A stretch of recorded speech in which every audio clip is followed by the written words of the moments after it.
Hey guys, how's it going? Stoud Man coming back at you again today, and today I'm going to be talking to you about Invasion of the Body Snatchers, just like I said yesterday. Invasion of the Body Snatchers. The entire thing. I'm sure there have been some things that I missed, but I'm going to be talking about the original movie, the 1970s remake, and then the modern remake from 2007-2008 called The Invasion. So yeah, I don't have the first and the last movie in my collection right now. I do want to get the first one. That one is out from Olive Releasing, I believe, Olive Films. So you can actually pick that up on Blu-ray. But it's a little pricey because it's Olive Films. So I've been holding off on it. Probably too long, but whatever. I just don't feel like paying a lot of money for it. I probably should though, because I really do like it. I did end up watching it for this review, obviously. I watched it on Amazon Instant Video. If you have Amazon Prime, you can actually watch Invasion of the Body Snatchers, the original, for free.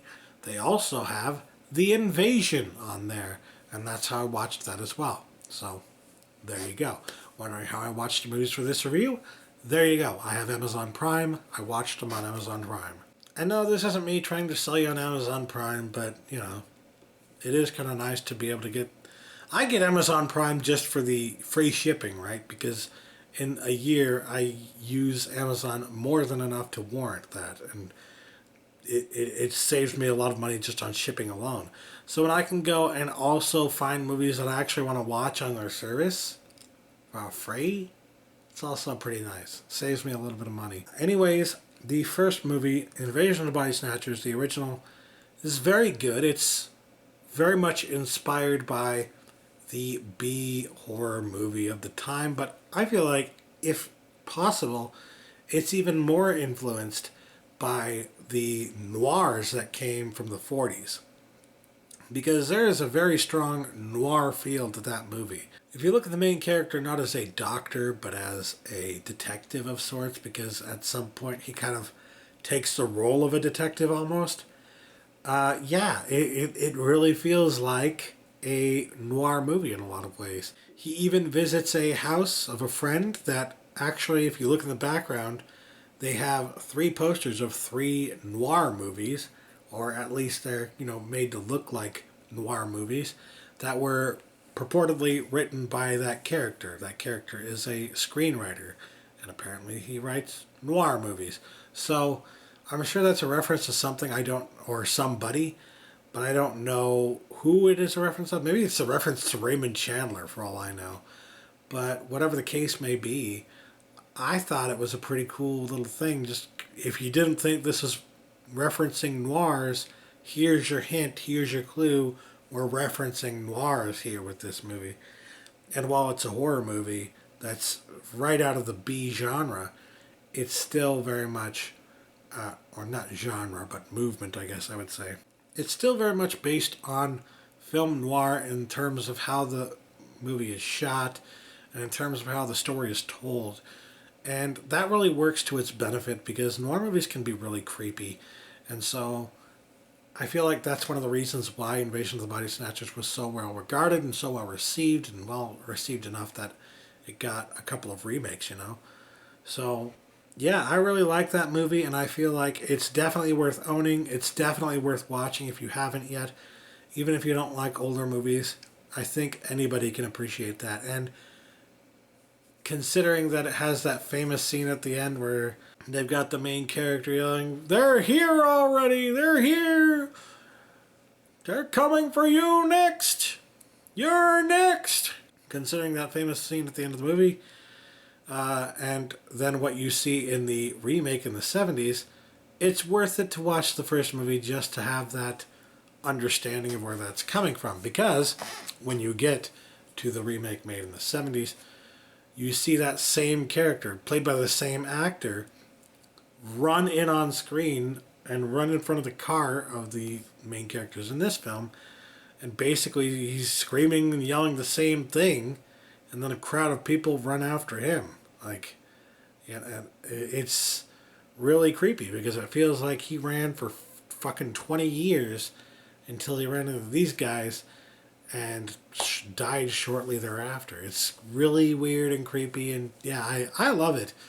I love that little nod, that little reference in it. But this movie in particular is very good, and I can tell you now, having watched it, the transfer is also fucking excellent. And there's a bevy of special features on here, as I noted before. Not many more than you're going to find on the original release on Blu-ray, but it's still worth it to get just to make sure you have the best quality transfer of the film, and to make sure that you get the director's commentary on the Blu-ray disc, which is something you do not see with the original release. The original release had the director's commentary only on the DVD. So it's nice to have it on the Blu-ray disc now if you are interested in that. And quite frankly, the special features that they had before that they ported over onto this one are very good, and I highly recommend you check them out. I had a blast watching this again. I didn't really watch it with the commentary. I didn't really watch any of the special features because I've already seen some of the special features and whatnot. But yeah, it was a lot of fun, and yeah, just like with the original, this one has a lot of references and nods to noir movies, and it is influenced by noir movies. There are a lot of shots that feel like a color noir film almost, which most noir enthusiasts will tell you, no, that's a neo-noir. I guess you could kind of call this a neo-noir in a lot of ways. But either way, it's a really creepy, really fun movie, and I love that they got Jeff Goldblum in this, and they got Leonard Nimoy and Donald Sutherland, and the list goes on.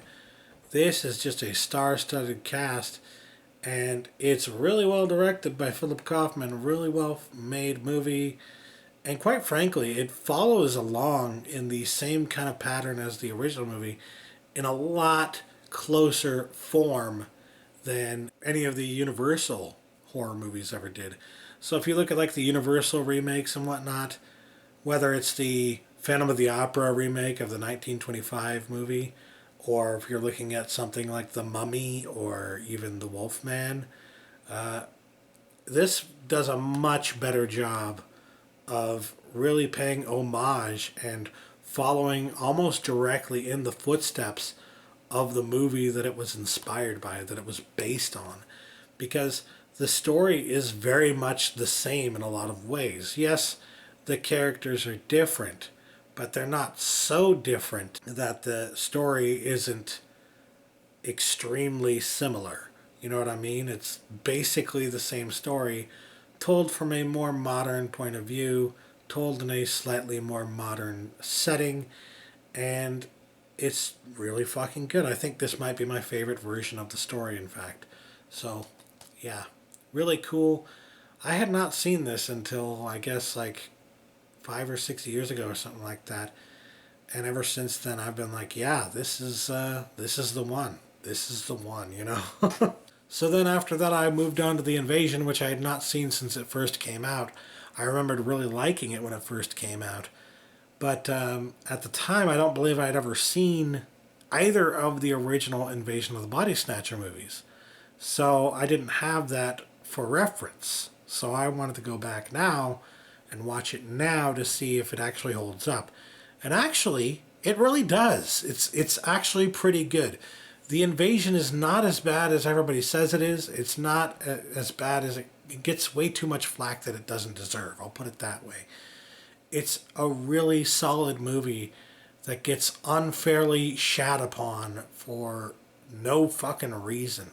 Yes, it is a modern retelling of the movie, so you've got your jump scares in there, and you've got your violence, and you've got the cowering female character. But if you think about where all these elements came from, these modern, except for the cinematography and ramping everything up, these modern versions came from somewhere. The cowering female character came from the B movies. It came from movies like this. The violence and the special effects or the practical effects and stuff like that, which I don't think they had a whole lot of in the invasion, but that kind of stuff, that comes from 80s movies. The glorification, the ultra violence, you know what I mean? That came from the late 70s and early 80s in filmmaking, not only in the horror genre, but in a lot of other genres as well. So, you know, if without Bonnie and Clyde, we wouldn't have movies like that. And so it's hard to say that this modern retelling, because it amps things up and because it's, you know, perhaps more bloody and gory, or that there's more of an emphasis on that kind of, you know, jump scare kind of thing.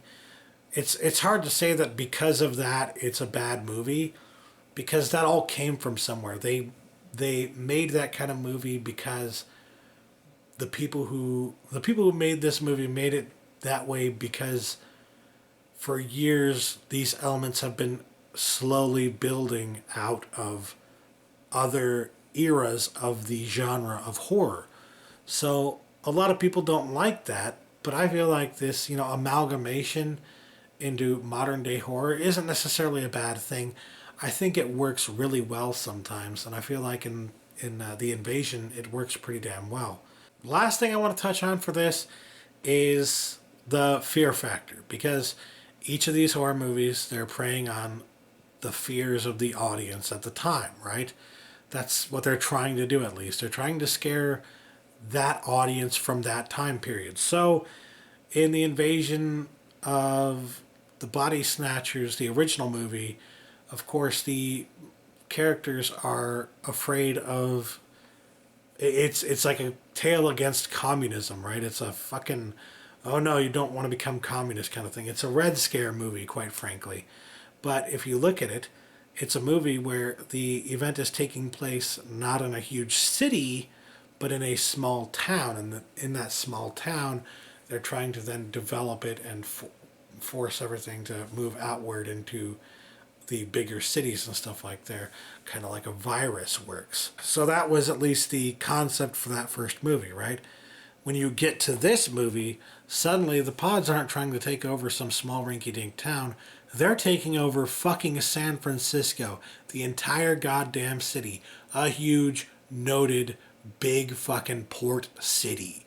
So it's a pretty fucking big deal. Suddenly it's not necessarily a fear of your neighbor. It's not a fear of communism. It's a fear almost of like globalization in a lot of ways. And we still see that fear today, a lot of fear against globalization.